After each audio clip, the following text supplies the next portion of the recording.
네, 안녕하십니까. 오토다이리 오정훈입니다. 오늘 준비한 차 폭스바겐 투아렉입니다. 폭스바겐의 플래그십 SUV죠. 2023년형 상품성 개선 모델로 이제 막 국내 판매를 시작한 모델입니다.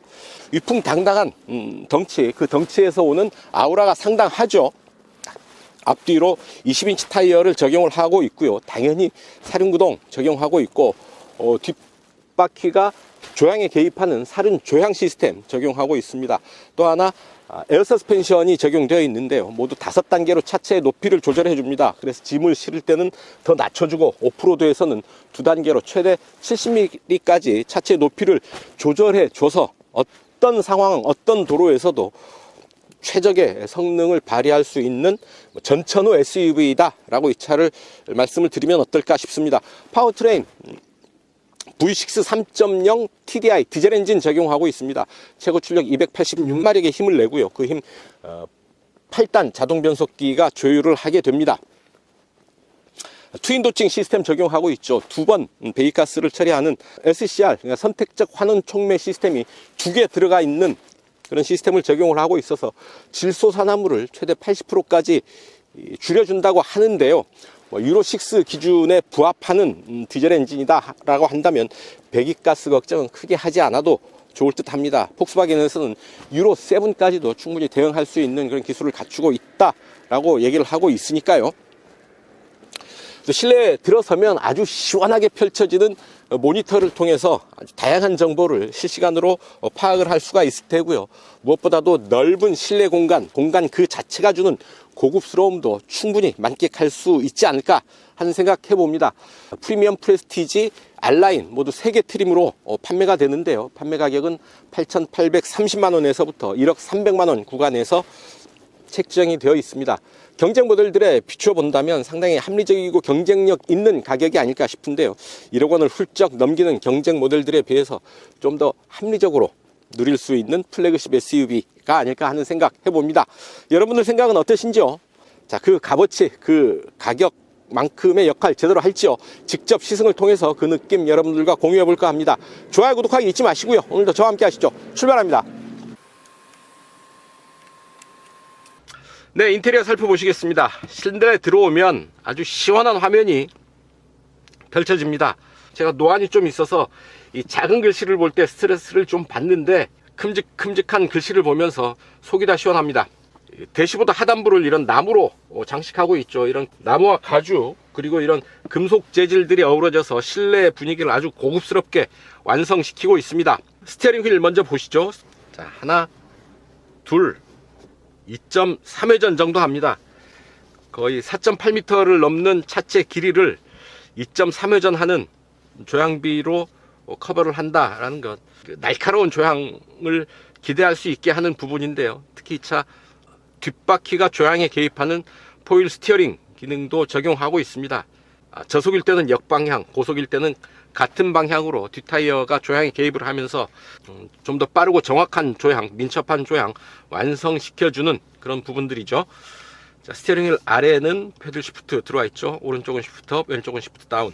그리고 왼쪽 오른쪽에 다양한 버튼들이 들어와 있는데요. 먼저 왼쪽은 어댑티브 크루즈 컨트롤과 트래블 어시스트, 그러니까 주행 보조 시스템이 왼쪽에 들어와 있습니다. 오른쪽은 음성 명령 버튼, 계기판 조절 버튼, 열선 시트 버튼 이런 부분들이 들어와 있네요. 서울시 서초구 사임당로 1916. 서울특별시 서초구 사임당로 1916. 즐거운 주행 되세요. 주파수 97.3. 주파수 97.3. 뭐 이런 식으로 음성 명령을 통해서 다양한 기능들을 활성화시킬 수가 있겠습니다. 자, 계기판 자체 좌우 각도를 보여주는 거죠. 주행 데이터는 이런 부분들을 볼 수가 있습니다. 보조 시스템, 주행 보조 시스템 작동을 시킬 수가 있고요. 지도를 이렇게 볼 수도 있습니다. 계기판 형태도 이렇게 바꿀 수가 있죠.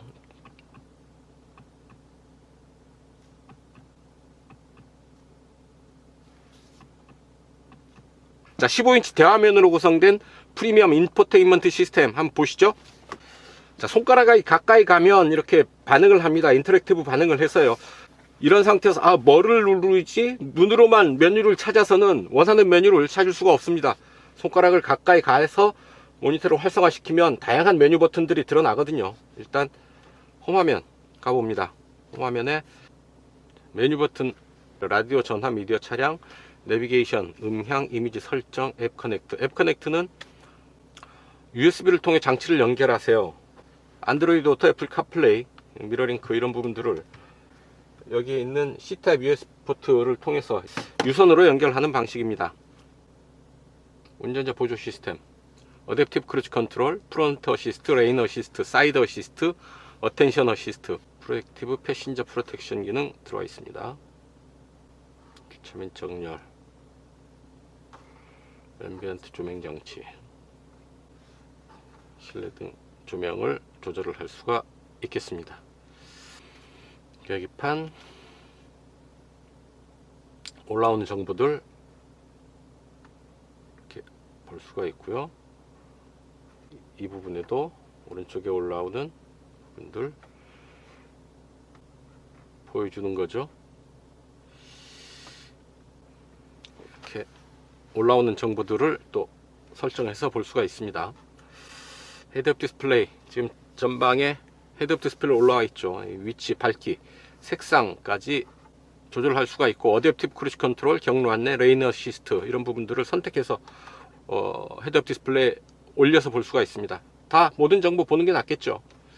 자, 그리고 왼쪽에 또 자주 쓰는 버튼들 올라와 있죠. 파크 어시스트, 이렇게 설정을 할 수가 있고, 들어온 김에 보면 카메라는 이렇게 다양한 앵글로 3D로 자체 전후 좌우를 볼 수가 있겠다라는 얘기죠. 이렇게요. 실내 공조 장치도 바로 사용할 수 있도록 몇 개의 버튼을 끊어 놨습니다. 핸드 제스처 기능도 사용할 수가 있네요.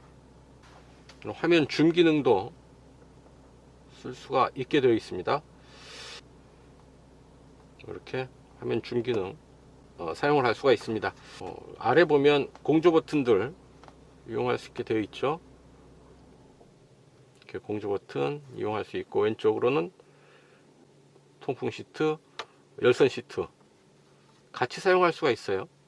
공조 기능 프로파일을 오토, 중간, 강함으로 선택을 할 수가 있고요. 뒷좌석 공조도 앞에서 조절을 할 수가 있습니다. 이렇게 끌고 손가락으로 끌고 올라가면 풍량도 조절을 할 수가 있고요. 풍향 이렇게 조절을 할 수가 있겠습니다. 실내는 모두 4구역으로 나누어서 공조 기능을 설정을 할 수가 있습니다. 미세먼지와 꽃가루를 걸러서 실내 공기를 관리해주는 에어케어 클리마트로닉 기능 들어와 있습니다. 핸드폰 무선 충전 기능 들어와 있고요. C가잭 혹은 C볼트 전원 아울렛 들어와 있습니다. C타입이죠. USB 포트, 안드로이드 오토 연결하면 되겠고요. 8단 자동 변속기 조절하는 변속 레버, DS 이렇게 파크 어시스트 조절하는 버튼입니다. 주행 모드 설정하는 부분이죠. 인디비주얼, 오프로드, 스노우, 에코, 컴포트, 노멀, 스포츠. 오프로드 모드 자동으로 하게 되면 구동장치 오프로드, 언덕길 하행, 서스펜션 오프로드, 조향, 노멀 이런 식으로 조절이 되고요. 전문가 되면 일일이 다 조절을 할 수가 있죠. 공조, 노멀로 할 건지 에코로 할 건지, 라이트를 노멀, 스포츠, 오프로드 중에서 선택을 일일이 선택해서 작동을 시킬 수가 있겠습니다. 자, 그리고 또 하나 에어 서스펜션입니다. 모두 5단계로 조절을 할 수가 있는데요. 싱크를 하게 되면 주행 상황에 따라서 차체 높이를 조절을 해주는 거죠. 온로드에서 주행 상황, 도로 상황, 주행 속도에 맞춰서 조절을 하고요. 차체를 지금 제일 낮춘 상태고요. 도로 레벨로 조절을 했습니다. 이제 시속 120km 이상이 되면 15mm 정도 차체를 낮춰준다고 하죠. 다음은 오프로드. 오프로드 레벨에서는 기준 높이에서 25mm를 더 높여줍니다. 다음에 오프로드 플러스 레벨로 차체를 또 올립니다. 기준 높이에서 최대 70mm까지 차체 높이를 더 올려주는 거죠. 최고의 높이로 차체 높이를 끌어 올린 거고요. 어떤 상황, 어떤 도로에서도 최적의 성능을 낼 수 있도록 전천후 기능을 백업해주는 에어 서스펜션이다 라고 말씀을 드릴 수가 있겠습니다. 이런 정도 소지품 넣을 수 있는 글로우 박스 되어 있고요. 자, 오버헤드 콘솔에는 파노라믹 선루프 조절할 수 있는 버튼들, 그리고 조명 장치 들어와 있습니다. 자, 시트 보시면 컴포트 기능 들어와 있고요. 마사지 기능 들어와 있습니다.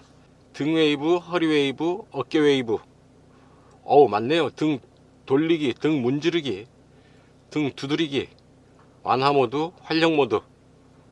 컴포트 기능에서 이 허벅지 부분을 받쳐주는 부분을 좀 더 확장시켜 줄 수도 있고, 다시 원위치로 줄일 수도 있습니다. 네, 이 차 주차 보조 시스템이 적용되어 있는데요. 변속 레버 아래에 있는 파킹 어시스트 버튼을 누르면 주차 구역을 검색 중 나타나죠. 어떤 방식으로 주차를 할 건지 주차 시나리오를 먼저 선택을 합니다. 지금 가서 후진으로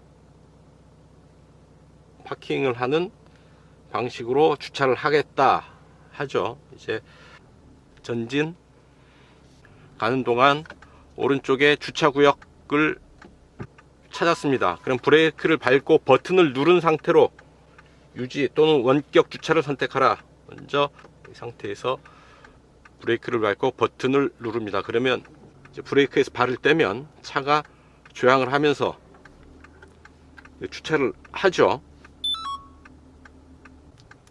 이렇게 주차를 하고요. 버튼을 계속 누르고 있으면 됩니다. 그러면 조향까지 차가 알아서 하고요. 브레이크나 가속 페달에 발을 댈 필요 없이 그냥 버튼만 계속 누르고 있으면 되는 거죠. 자, 주차를 이제 했습니다. 차 밖에서 주차시키고 꺼낼 수 있는 리모트 파킹 어시스트까지 적용이 되어 있습니다. 이제 잠깐 뒤로 가서 뒷좌석 보고 가겠습니다. 뒤로 갑니다. 네, 뒷좌석입니다. 제가 앉았던 그대로 운전석 두고 뒤로 앉았습니다. 자세를 잡으면 이런 자세가 되고요. 머리 위로 손바닥 2개 여유 있게 들어가는 정도의 머리 윗공간 확보하고 있고요. 무릎 앞으로는 주먹 2개가 들어갑니다. 여유 있죠? 이런 공간 그 자체가 주는 고급스러움이 있습니다. 아무래도 공간이 여유가 있으면 마음도 여유롭고 좀 더 고급스러운 느낌, 여유 있는 느낌 받게 되는 거죠. 도어 트림에 나무 장식 들어와 있죠. 금속, 그리고 시트, 가죽 시트, 가죽과 나무 금속이 연출하는 고급스러운 그런 분위기 뒷좌석에서도 느낄 수가 있을 테고요. 차창은 버튼 한 번으로 이렇게 작동을 해서 이 정도 남겨놓고 열리죠.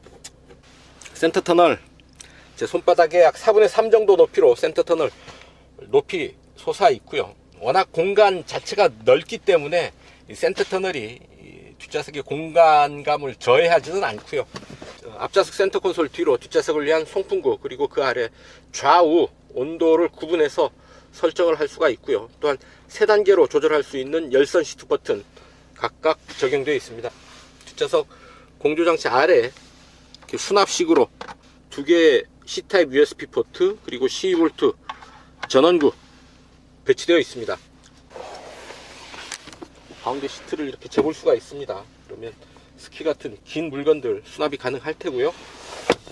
암레스트 내리면 또 2개의 컵홀더 준비되어 있고, 시트는 이렇게 앞뒤로 슬라이딩이 가능합니다. 가장 앞으로 밀면 이 정도까지 슬라이딩 돼서 트렁크를 좀 더 넓게 사용을 할 수가 있겠죠. 제일 뒤로 밀면 이 정도가 되고요. 그리고 등받이도 이렇게 누일 수가 있고요. 앞으로 세우면 이 정도 90도 각도까지 등받이를 세울 수도 있겠습니다. 4대 2대 4로 시트는 또 접을 수가 있는 거니까요. 필요에 따라서 뒷좌석 시트를 다양한 형태로 배치를 하면서 시트와 화물 공간을 조화롭게 이용을 할 수가 있겠습니다. 뒷좌석 실내등은 이렇게 가볍게 터치하면 온오프가 가능합니다. 네, 뒷좌석 이정도 살펴보시고 이제 달려보셔야죠. 좋아요, 구독하기 눌러주시면 저는 자유로로 갑니다. 함께 하시죠. 오늘도 평화로운 자유로. 날씨 쾌청하고요. 외기온도 영하 8도입니다. 아주 추운 날씨인데 한강물이 얼기 시작했습니다. 올겨울 많이 춥네요. 오늘은 투아렉 프레스티지 트림 타고 시승을 진행합니다. 투아렉 하면 저는 2002년이 생각나요. 국내 처음 투아렉이 출시됐던 해인데요. 월드컵 열기가 한창 뜨거울 때 투아렉을 타고 유명산 와인딩 로드를 야간에 타고 넘었던 그런 기억이 있습니다. 2002년 월드컵 투아렉 그리고 유명산 와인딩 로드 이렇게 세 개가 겹치는 게 저 개인적인 기억입니다. 규칙적인 패턴이 계속 반복되는 빨래판길, 그렇게 거칠지 않게 지나가고 있습니다. 노면 충격을 상당히 많이 흡수한다라는 느낌인데요. 운전석에서 느껴지는 충격은 그렇게 크지 않다. 더구나 이 차 차체 높이가 제법 높은 SUV입니다. 그럼에도 불구하고 노면에서 올라온 충격, 흔들림이 그렇게 크지 않다는 것, 충격을 상당히 잘 흡수하고 있다라는 얘기일 테고요. 그 비결, 에어 서스펜션에 있지 않나 싶습니다. 자체 높낮이를 조절해 줄 뿐만 아니라 노면에서 올라오는 충격들을 잘 흡수해줘서 차의 승차감을 높이는데도 아주 큰 목을 하는 게 에어 서스펜션입니다. 주행 모드는 또 7개가 준비되어 있습니다. 에코, 컴포트, 노멀, 스포츠, 인디비듀얼, 그리고 오프로드와 스노우 모두 7개 주행 모드가 준비되어 있는 거죠. 시속 100에서 RPM 한번 체크해 보죠. 시속 100에서 8단 약 1400 RPM 보이고 있죠. 상당히 낮은 RPM 유지하고 있습니다. 7, 6, 5, 4, 3단으로는 떨어지지 않고 4단 3500 그리고 8단 1400 RPM 구간에서 시속 100km 커버를 하고 있는데요. 배기량과 변속기 단수 감안을 하면 RPM 조금 더 낮춰도 좋지 않았을까 하는 생각해 봅니다. 트래블 어시스트 작동시키고 잠깐 스티어링 휠에서 손을 떼봅니다. 왼쪽 오른쪽 정확하게 코너를 따라서 차선을 따라서 움직이고 있고요. 차선의 중앙을 유지하고 있습니다. 저 앞에 차가 하나 가고 있는데요. 앞차와의 차간 거리는 하나, 둘, 셋, 4단계로 조절이 됩니다. EA897 에보3 V6 3.0 TDI 디젤 엔진 트윈 도칭 시스템 적용하고 있죠. 트윈 도칭 배기가스를 2번 처리한다 라고 보시면 될 텐데요. 디젤 엔진의 최대 난적, 이 질소 산화물을 거의 최대 80%까지 걸러준다고 하니까요. 디젤 엔진에 대해서 좀 거부감을 가시는 분들이 여전히 많이 있습니다. 그럴만도 하죠. 이해는 합니다만 현 단계에서 유로6 그리고 이제 유로7도 앞으로 도입이 될 텐데요. 강화된 배기가스 규제를 충분히 만족시키는 시스템이다 라는 정도로 일단 말씀을 드리겠습니다. 잠깐 스포츠 모드에 놓고요, 속도 잠깐 올려봅니다. 킥다운 버튼이 있네요. 제법 빠른 속도인데 바람 소리가 그렇게 거칠지가 않습니다. 아주 시끄러운 바람 소리가 실내를 뒤덮어도 그럴만하다 싶은 속도인데요. 바람 소리 생각보다 크지 않고요. 이런 속도에서는 노면의 굴곡을 따라서 차체가 좀 거칠게 반응할 만한 그런 속도인데 그렇게 거칠다라는 느낌이 없고 딱 그 안정된 자세를 지속적으로 유지하면서 움직이는 그런 느낌입니다. 차체가 높아서 시야는 아주 넓고요. 전후 좌우 아주 탁 트인 시야 확보하고 있습니다. 측면 차창도 보면 제 어깨보다 한참 아래로 차창이 내려와 있죠. 자, 시속 100에 맞추고요.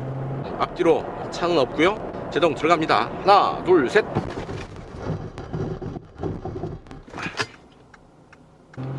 아주 과감하게 제동을 했는데 차체는 크게 흔들리지 않고 제동을 마무리하고 있습니다. 브레이크 페달에서 진동이 어느 정도 느껴지고요.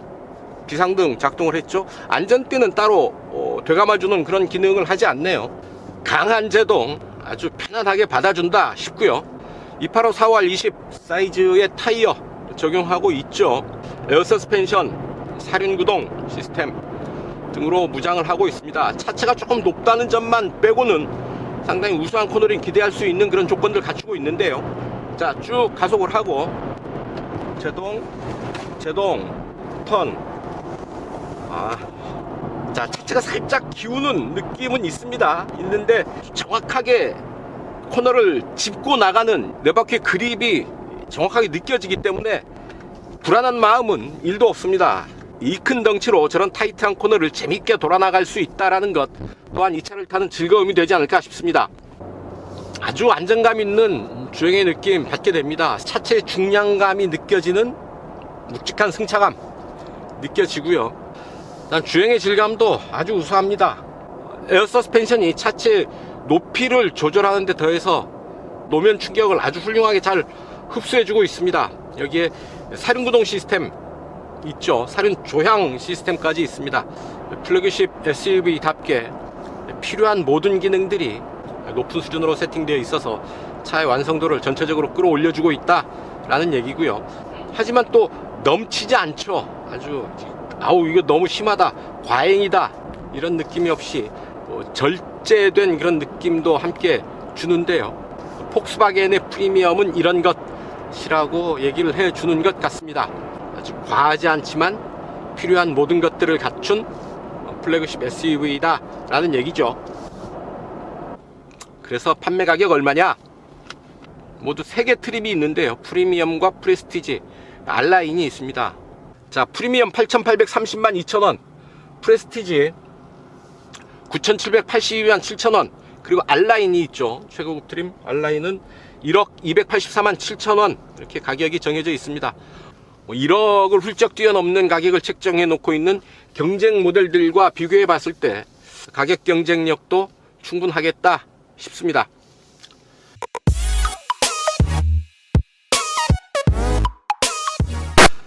네, 시속 100km 가속 시간과 거리 측정해 보도록 하겠습니다. 이 차 공차 중량 2271km입니다. 그러면 마력당 무게비 약 7.9kg가 되는데, 그러면 약 8초, 9초 전후의 시속 100km 가속 시간 기대할 수 있지 않을까 싶습니다. 에어컨 껐고 주행 모드는 스포츠로 갑니다. 변속 레버도 S로 넣고요. 출발!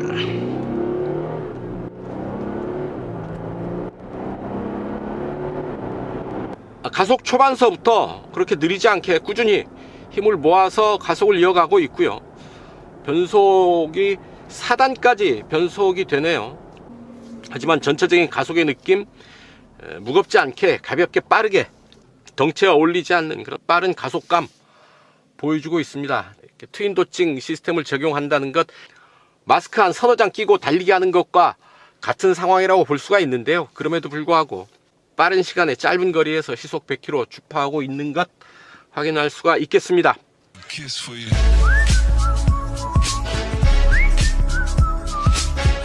네, 연비 테스트 하겠습니다. 이곳 파주 헤이리 마을이고요. 서울 지하철 2호선 교대역까지 달려가면서 실주행 연비 체크해 보도록 하죠.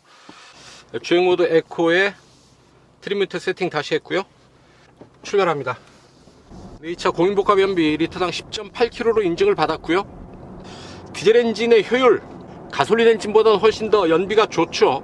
대신에 요즘 연료 가격 면에서 보면 휘발유 1792원, 경유 1898원, 리터당 100원 이상 경유가 더 비싼데요. 하지만 그럼에도 불구하고 가솔린 엔진보다 본질적으로 연비가 더 좋다라는 디젤 엔진 특유의 특성, 디젤 엔진 고유의 특성은 변하지가 않죠.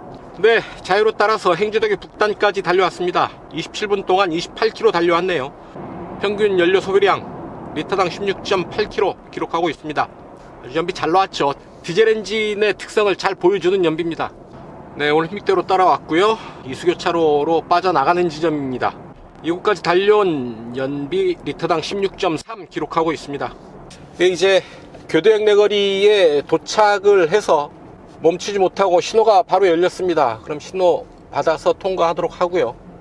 1시간 14분 동안 55km 달려왔습니다. 평균 속도 시속 45km, 평균 연비 리터당 15.2 기록했습니다. 디젤 엔진 특유의 효율 잘 보여주는 그런 연비가 아닌가 싶습니다.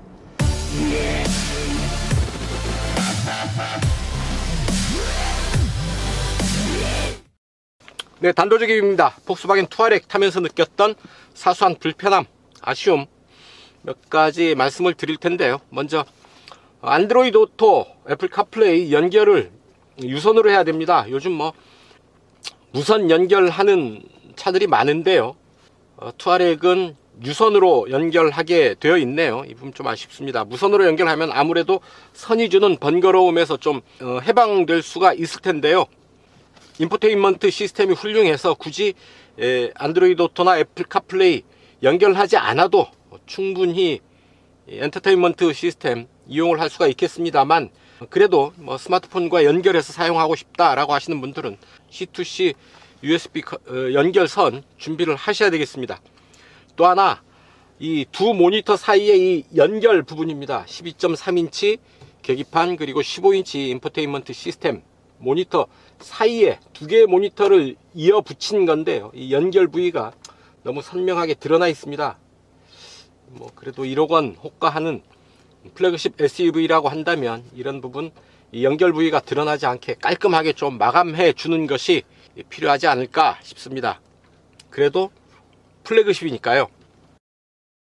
네, 지금까지 폭스바겐 투아렉 시승을 해봤습니다. 폭스바겐의 프리미엄은 이런 것이구나 하는 걸 이 차에서 제대로 만날 수 있지 않았나 싶습니다. 넘치지 않습니다. 과하지 않고요. 잘 절제되어 있는 그런 고급스러움을 실내외 성능이면 성능, 실내의 어떤 인테리어면 인테리어에서 아주 높은 수준으로 완성하고 있습니다. 파워트레인 V6 3.0 디젤 엔진이 만들어내는 284마력, 286마력의 힘이 그렇죠. 과하지 않지만 원할 때 원하는 만큼의 성능, 기대 이상의 성능을 보여주고요. 부드러울 때, 편할 때는 또 아주 높은 수준의 승차감을 보여주면서 소비자들의 기대 수준을 만족시켜주고 있지 않나 하는 생각 해봅니다. 사륜 구동, 사륜 조향, 여기에 에어 서스펜션이 더해져서 언제 어떤 도로 상황에서도 도로에 밀리지 않는 기대 이상의 성능을 보여주고 있고요. 인테리어에서도 아주 시원한 화면을 통해서 다양한 엔터테인먼트 요소들을 즐길 수 있고 다양한 정보들을 실시간으로 확인할 수 있어서 운전하는데도 상당히 편하죠. 게다가 똑똑합니다. IQ 드라이브, IQ 라이트가 적용되어 있죠.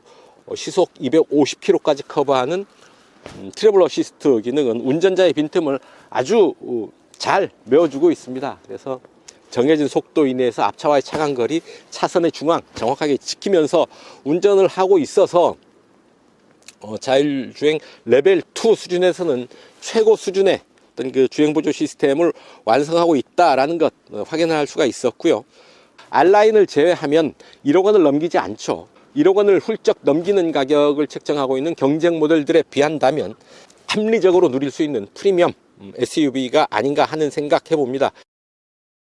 합리적인 가격의 고급 SUV를 누리고 싶은 소비자들이라고 한다면 폭스바겐 투아렉 가장 먼저 체크해 봐야 할, 살펴봐야 할 차종이 아닌가 하는 생각 해보면서요, 오늘 시승 여기서 마치겠습니다. 지금까지 저는 오토다이어리 오종훈이었습니다. 여러분들 좋아요, 구독하기 눌러주시면 저는 이만 물러가겠습니다. 시청해주셔서 감사합니다.